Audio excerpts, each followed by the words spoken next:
Antisipasi kemarau, pihak Rumah Sakit Andi Makassau telah menyiapkan 2 pompa air untuk menangani kebutuhan air. Namun menurut Ketua Infokom Saifullah, saat ini salah satu pompa yang disediakan oleh pihak rumah sakit rusak dan hanya 1 pompa air yang dapat digunakan.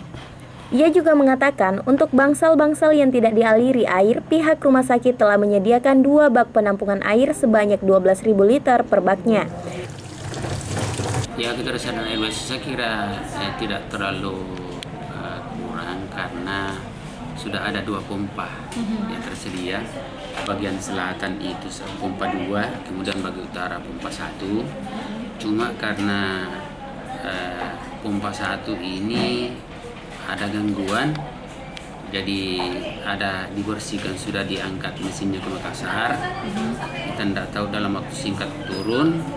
Dan untuk bangsal-bangsal yang tidak mendapatkan air, kita siapkan bak di belakang, bak penampungan ada 2 sebanyak 12.000 liter, ada 2 berarti 24.000 liter. Itu yang kita siapkan untuk bangsal yang tidak diairi oleh pompa 1. Di samping pompa 1 kita maksimalkan, kita juga minta bantuan PDAM kalau memang kurang. Penanggung jawab sanitasi Rumah Sakit Tipe B Nur Hada mengatakan, pihak rumah sakit telah meminta bantuan kepada PDAM untuk memenuhi kebutuhan air yang ada di Rumah Sakit Tipe B. Namun terkadang PDAM juga mengalami kekurangan debit air sehingga pihak rumah sakit memesan air tangki. Jadi setiap bangsal yang membutuhkan air mengambil di kedua bak penampungan yang telah disediakan oleh pihak rumah sakit dengan cara mengangkat sendiri ke bangsal masing-masing.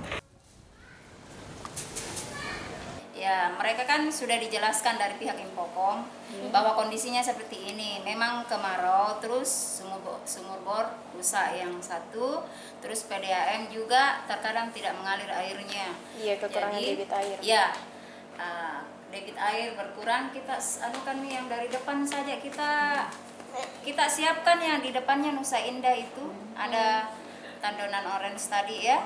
Jadi kita mengantisipasi, minta tolong bangsal-bangsal ngambilnya air dari sini.